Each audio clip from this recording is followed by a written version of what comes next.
Siemka, ja jestem Adacho i mam wrażenie, jakbym oglądał jakiś mecz gwiazd NBA, mimo tego, że nie oglądam na co dzień NBA, ale to jest taka Dragon Ballowa po prostu aleja gwiazd. To, co mamy tutaj na pierwszym, w zasadzie nawet nie na pierwszym panelu, ani na pierwszej stronie, tylko w ogóle na jeszcze okładce drugiego rozdziału mangi Vegeta Tales, czyli opowieści Vegety. Opowieści o mchu i paproci, można byłoby powiedzieć, aleja gwiazd. Zobaczcie, kto jest autorem tej okładki. Thibaut de Boom.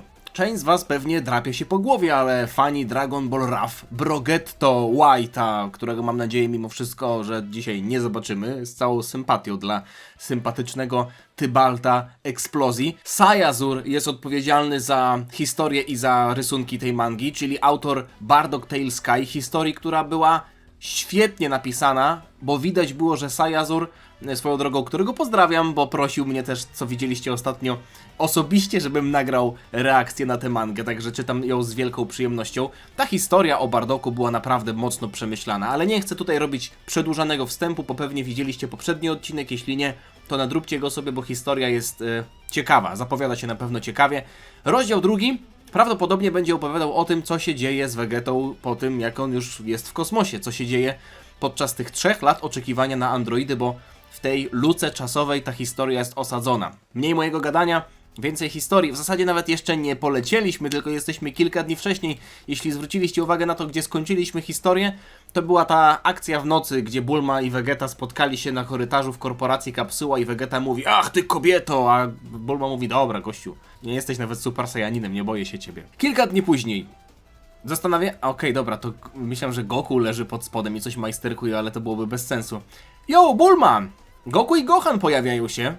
Gohan jest już w sajańskiej zbroi? On sajańską zbroję też miał na Namek, więc wydaje mi się, że tutaj jest ubrany jeszcze w ten sposób? To dziwne. Gohan, co was tutaj sprowadza? Chcieliśmy potrenować i myślałem, czy nie pozwoliłabyś nam użyć tego pokoju grawitacyjnego, który twój ojciec zbudował? Nie, przepraszam, nie jest on już niestety aktywny. Musiałem ten generator grawitacji wyciągnąć i zintegrować go w statek Vegety. Robisz statek dla Vegety? Zastanawia się Gohan. Tak, powiedział, że może wzmocnić się tylko jeśli opuści Ziemię. Przynajmniej w kosmosie nie będzie nam sprawiał kłopotów. Bulma, dlaczego chcesz mu pomóc stać się silniejszym? Mam ci przypominać, że on próbował nas zabić? Gohan, będziemy potrzebować jego mocy przeciwko cyborgom. Poza tym, kto wie, może zmieni się w czasie. Zobaczyliśmy to już przecież w przypadku Piccolo i Tenshinhana. Jest Vegeta? Nie mogę z jego linii włosów. Panie Sayazur! Co to jest? Co to jest? No zakola po prostu przez duże Z. Ja pierdzielę. No wygląda jak Vegeta, ale to jest wręcz niemożliwe fizjologicznie, żeby w ten sposób człowiek wyglądał. No to on naprawdę jest małpą. On dosłownie opanował Ozaru w ludzkiej formie.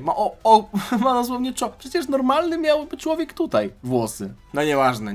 Nie będę się aż tym ekscytował, ale to jest jeden z powodów, dla którego niemożliwym jest zrobienie dobrego cosplayu Vegety, jednocześnie dając sobie duże zakola. Czy mój statek już jest ukończony? I czy ukończysz jeszcze reperowanie mojej zbroi? Ej, twój statek będzie gotowy w ciągu tygodnia. Poza tym pracuję nad twoją zbroją. Nie jestem w stanie robić wszystkiego naraz. Ej, Vegeta, może polecisz z nami i potrenować? Absolutnie nie. Będę walczył z tobą tylko po to, żeby cię zabić, kiedy odpowiednia chwila nadejdzie. No dobra, jak sobie życzysz. Dobra, to lecimy sobie potrenować gdzie indziej. Papa. Goku kładzie rękę na głowie Gohana. Pewnie z Piccolo dlatego trenowali. W ten sposób jest to tutaj wytłumaczone, bo przez te 3 lata mieliśmy Piccolo, Goku i Gohana. Często pokazywanych w anime Dragon Ball Z. Wrócę, jak statek będzie gotowy. Vegeta gdzieś leci. Poleciał na skałę. Poleciał posiedzieć na skale? Naprawdę? Nie będzie nawet w ogóle trenował? Aż tak bardzo jest przekonany, że na Ziemi nie będzie w stanie progresować? No dobra. Jest całkiem przystojny, jeśli o tym pomyślę. Co za szkoda, że jest taki niemiły. Myśli sobie Bulma. Dość bezpośrednio. No a Vegeta, niczym filozof, poleciał posiedzieć na kamieniu i pomyśleć.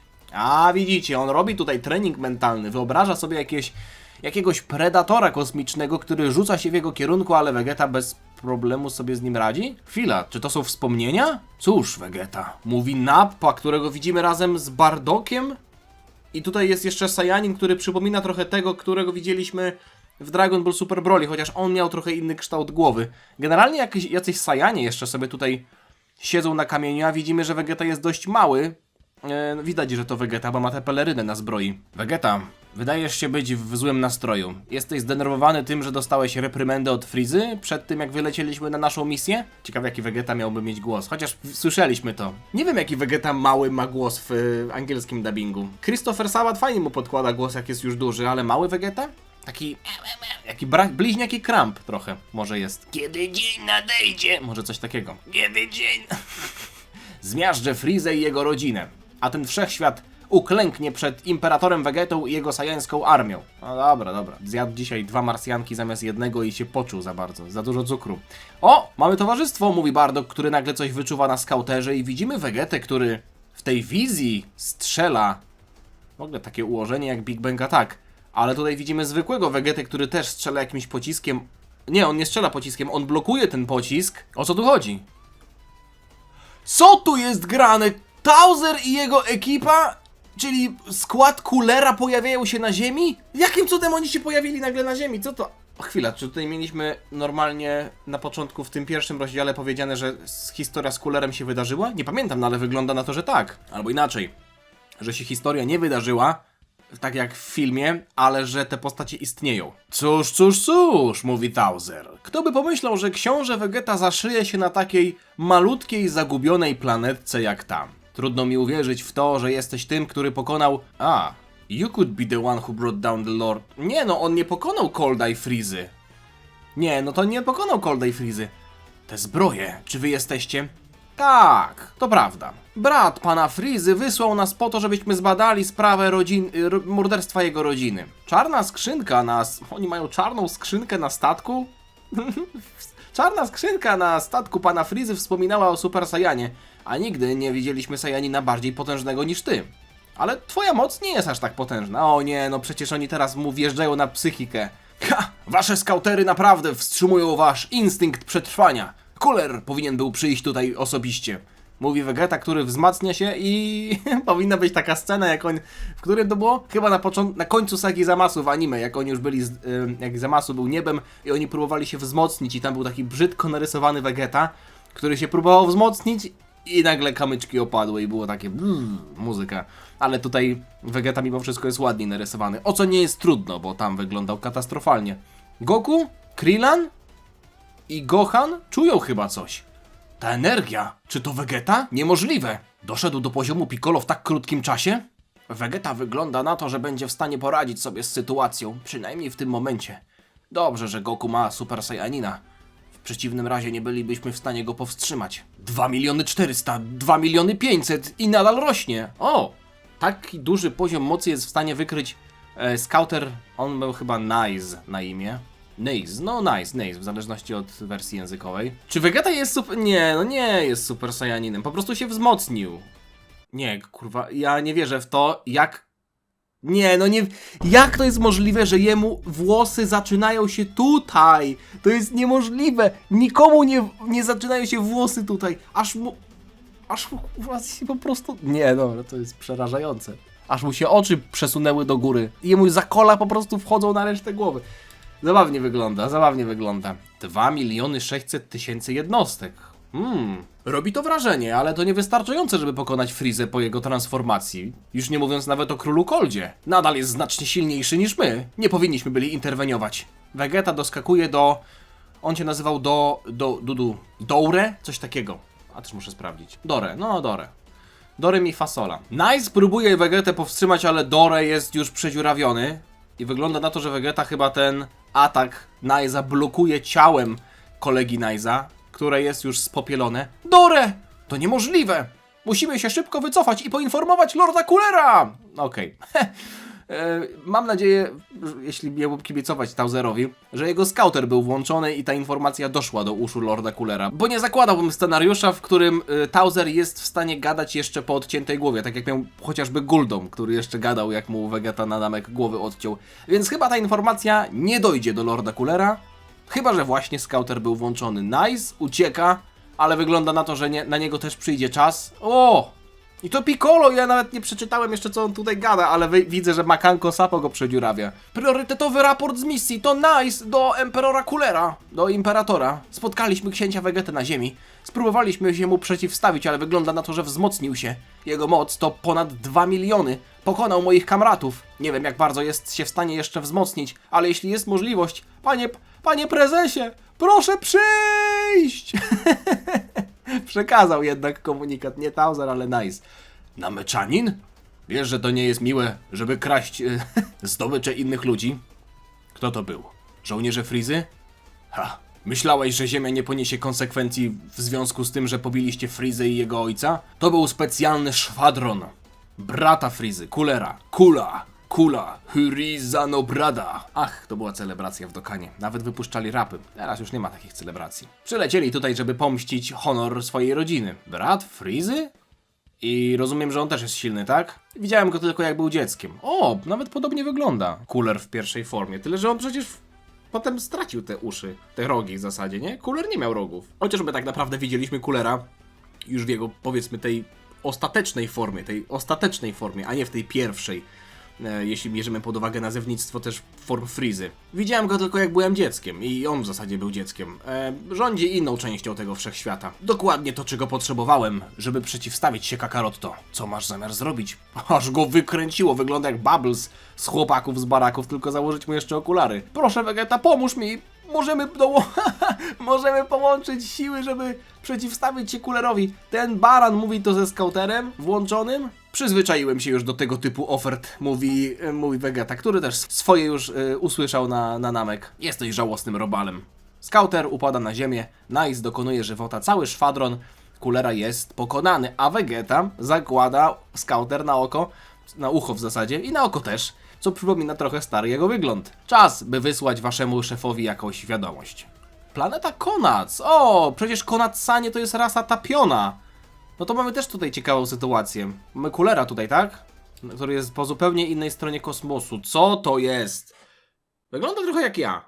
W sensie, no, fryzura podobna za... Dobra, cofam, ale się... Co to jest? To nie jestem ja. To nie jestem ja. Chociaż może trochę.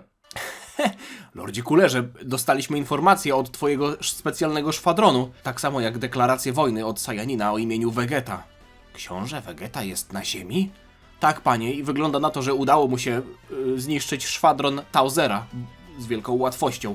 Poinformował nas, i tutaj cytuję, że wyeliminuje ciebie i Imperium, a w zasadzie jego stolicę, za cały 1 rok. Mój brother! Przepraszam. Trudno jest mi też czytać. Okej. Mój brother! Frieza no brada. Mój brat określił swoją misję na Namek sekretną operacją. Jeśli mój ojciec nie znalazłby go, nie mielibyśmy w ogóle pojęcia, że jakikolwiek Sajanin był tam zamieszany w tę całą sytuację. Pomimo tego mamy tylko kilka informacji na temat tego, kto pokonał mojego brata i że został on pokonany na ziemi. Jeśli to naprawdę był Super Sajanin, to mógł być tylko Vegeta. No cóż, poczekam na niego w moim pałacu. Rok, to głupie. Cooler naprawdę chce czekać, wiedząc, że istnieje coś takiego jak Super Saiyanin? Czy on się w ogóle nie boi Super Saiyan? A jako, że on odlatuje, wyślijcie żołnierzy z naszej bazy na okoliczne planety, żeby przejąć nad nimi kontrolę. Czyli do tej historii został jeszcze wrzucony Cooler. Czytamy dalej. Rozdział 3. Ten rozdział jest nieco krótszy niż poprzedni, także czytamy dalej. The Battle of the Ghost Crowns, czyli bitwa duchowych, no to nie jest dobre określenie. Koron, ghost to duch, ale chodzi o to, że te korony już nie istnieją w zasadzie. Czyli być może Vegeta chce zdobyć koronę króla Saiyan, pomimo tego, że Saiyanie już nie istnieją. Trochę taki filozoficzny tytuł tego rozdziału. A jeśli chodzi o okładkę, no to tutaj już nie mamy Tybalda eksplozji, tylko kolega lub koleżankę Malfa. Okej. The Battle of the Ghost Crowns. Tydzień później. No i tutaj jeszcze zrobiłam taką komorę regeneracyjną, tak jak prosiłeś, ale nie jestem w stanie zagwarantować, że będzie tak efektywna jak ta, która używała technologii Frizy. Również wzmocniłam twoją zbroję i naprawiłam ją. Przygotowałam też plany, żeby stworzyć nieco bardziej praktyczną zbroję dla ciebie, kiedy wrócisz. I w przeciwieństwie do Goku, głośniki są Głośniki są to jest chyba nawiązanie do Dragon Ball Z Abridged. Głośniki są zoptymalizowane i masz do dyspozycji całą muzykę z ostatnich 20 lat. Ja pierdzielę, czyli nie byłoby na przykład nu metalu z przełomu lat 90. i 2000? Unreal. Czyli nie mógłbym na przykład posłuchać sobie Hybrid Theory od Linkin Park albo, nie wiem, Infest od Papa Roach? Nawet ostatnie albumy Soadu by się nie załapały, bo to był 2005 rok. Bulma, źle zrobiłaś. Chyba, z którego roku to jest manga? Może to było rysowane jeszcze 3 lata temu. Nieważne. Perfekcyjnie. Odlatuję natychmiast. Dobra, Cooler, lecę. Kurwa, Geta jakiś zgarbiony, coś tam klika w tej swojej konsoletce. Bulma na niego patrzy. Zobaczcie, jak to w ogóle podobnie wygląda do tego, jak Bulma żegnała naszych wojowników odlatujących na turniej mocy. I tam też mówiła: Gambare, Mina! Powodzenia wam wszystkim! Vegeta, come back to my home! I to your home też. Przecież tutaj też mieszkasz. A teraz mamy równoległą sytuację, jak ona jeszcze nie jest z nim w związku, a on nawet jej nie kocha. A może kocha, ale nie pokazuje tego po sobie. Dobra, czas, żeby cię prześcignąć, Kukarocie. Rok później? No nie, no myśmy tutaj mieli dostać jakieś historie Vegety z tego roku, a dostajemy rok później? Nawet nie było pokazane, w jaki sposób trenował? Trochę jestem zawiedziony, chociaż no tutaj jeszcze za późno, za wcześnie, żeby może nie dzielić skórę na niedźwiedziu. Żeby może chwalić dzień przed zachodem słońca, tylko na odwrót. Może nie będę się żalił nad dniem przed zachodem słońca. No ale generalnie mamy tutaj dość dużo timeskipów, a ten jest monstrualny. Rok później w pałacu wygląda na to, że tym imperialnym, gdzie Cooler sobie siedzi. Nieznajoma kapsuła leci na naszą planetę? No i finalnie to się stało. Były oficer armii twojego zmarłego brata samozwańczo określił się imperatorem tego królestwa. I jego to... A nie, tu nie chodzi o Vegetę. Sorbet, jego imię to Sorbet, a jego królestwo powoli zaczyna przewyższać twoje w wielkości. Sorbeta królestwo zaczyna przewyższać królestwo Coolera? Okej, Cooler naprawdę jest tu przedstawiony jak totalny leszcz. Siedzi w fotelu przez rok, wie, że Vegeta przyjdzie mu spuścić manto i w międzyczasie jeszcze Sorbet, malutki Sorbet, zwiększa swoje wpływy, co sprawia, że Coolera wpływy maleją. Sorbet, no dobra, będziemy musieli się nim zająć. Czy zechce pan, żebym poleciał i go wyeliminował, Lordzie Coolerze? Tak, wyruszysz tego ranka. Lordzie Coolerze! A kto tu tak powiedział?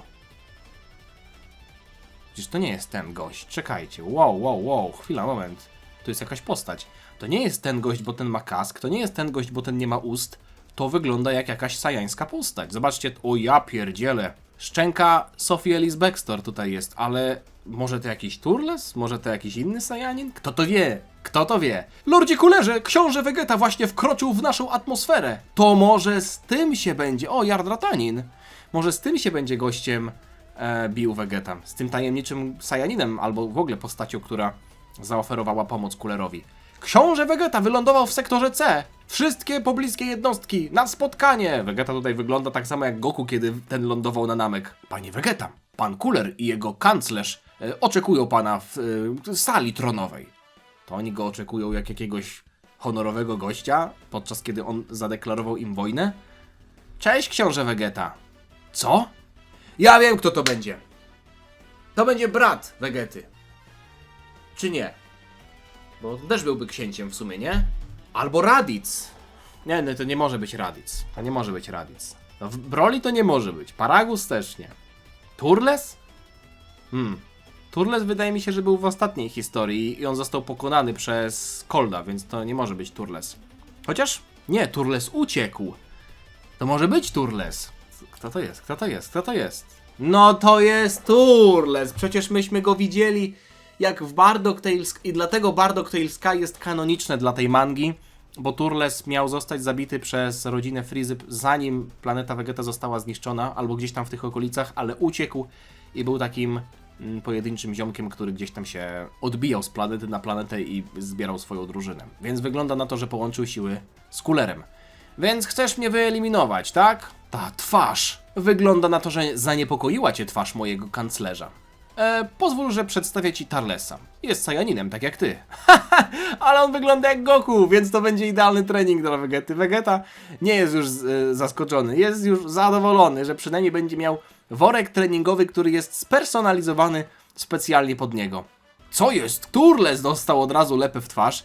trenowałem bez wytrwania przez rok, żeby zobaczyć twoją twarz. Teraz, przed prawdziwą walką mogę dać upust swoim emocjom. Ja pierdzielę. Naprawdę Turles myśli, że pokona gościa, który jest prawdopodobnie Super Saiyaninem? Czemu atakujesz mnie, dupku? Myślisz, że jak jesteś Saiyaninem, pozwolę ci żyć? Bardock...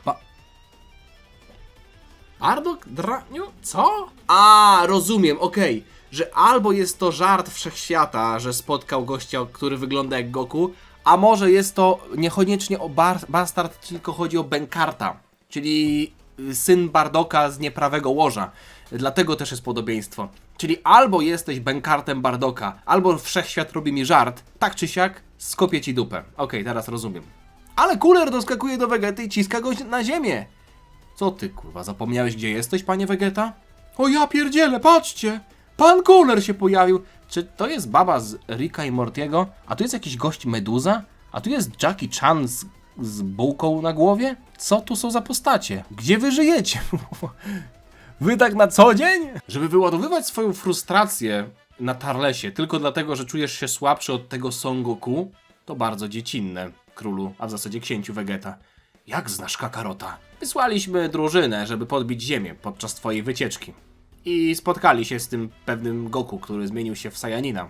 A w zasadzie w Super Saiyanina, bo Saiyaninem jest na co dzień, więc się w niego nie musi zmieniać. Ten Saiyanin bez problemu poradził sobie ze wszystkimi moimi ludźmi. Mogliśmy się z nim bić osobiście, ale to było niepotrzebne ryzyko. Więc mam pewien pomysł, który jest znacznie lepszy i będzie pasował nam obu. Mam zamiar stworzyć nową drużynę, jako że zniszczyłeś poprzednią. Będziesz komandorem tej drużyny. Thales w zasadzie. No Tarles. Tam był Tauzer, no nie? A tutaj jest Thales, też pisany Thales, a nie Turles, więc też inaczej. Wizualnie nie jestem do końca zaznajomiony inaczej, przyzwyczajony do tego imienia. Turles będzie twoją prawą ręką i wyślę jeszcze dodatkowych elitarnych wojowników. Razem będziecie w stanie pokonać Son Goku. Co ty na to? Oferujesz mi przewodniczenie twojemu specjalnemu elitarnemu zespołowi pod twoją ręką? Ja sam pokonam Kokoratto! Ja sam pokonam Kokoratto! Możesz sobie w gardło wepchnąć te twoje tchórzliwe propozycje. Ty, draniu, głupcze! Jak śmiesz nam odmawiać? Możesz szczeznąć w piekle razem z tamtą resztą. A w zasadzie z nami, kurwa. On mówi, że szczeźnie w piekle razem z nami. No dobra. Vegeta doskakuje do Turlesa, sprzedaje mu lepę w twarz. Big Bang Flash, okej. Czy to jest połączenie Final Flasha i Big Bang Attack? Nie wiem, ale Turles mimo wszystko jest już tylko i wyłącznie wspomnieniem. Wow. Zmieniłeś w pył jednego w zasadzie z ostatnich przedstawicieli swojej rasy i nadal nazywasz się księciem? Jesteś żałosną kreaturą. Wolałbym nie mieć większej ilości Saiyan, niż mieć takich jak ten drań, jak ten robal, który miałby reprezentować resztę moich ludzi. Vegeta się power-upuje, ufoki patrzą. Dobra, dawaj Cooler. Jest tak potężny jak Frieza w oryginalnej formie. To imponujące. Nie walczyłem długo ze silnym przeciwnikiem od czasu, kiedy 500 lat temu spotkałem się z moim ojcem. Ale teraz mam okazję, żeby trochę się porozciągać. Ła! O! Jakaś retrospekcja, czy to jest tylko jedna okładka? Powiem wam, nie sądziłem, że tutaj Cooler zostanie wrzucony do tej historii, ale wygląda na to, że Vegeta w ten sposób też się wzmocni i być może w ten sposób w tej historii osiągnie Super Saiyanina, bo do tej pory Super Saiyanina nie widzieliśmy, a Vegeta jest znany z tego, że jak coś ma, to trochę go świeżbi, żeby to od razu pokazać, jak widzieliśmy w walce chociażby z 19 w oryginalnym Dragon Ballu.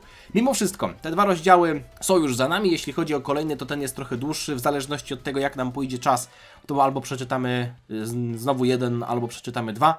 Manga jest już ukończona, także na pewno sobie ją dokończymy za jakiś czas. Póki co, dzięki wam za oglądanie, autorowi dziękuję za wspaniałą historię, oczywiście linki do niego znajdziecie w opisie.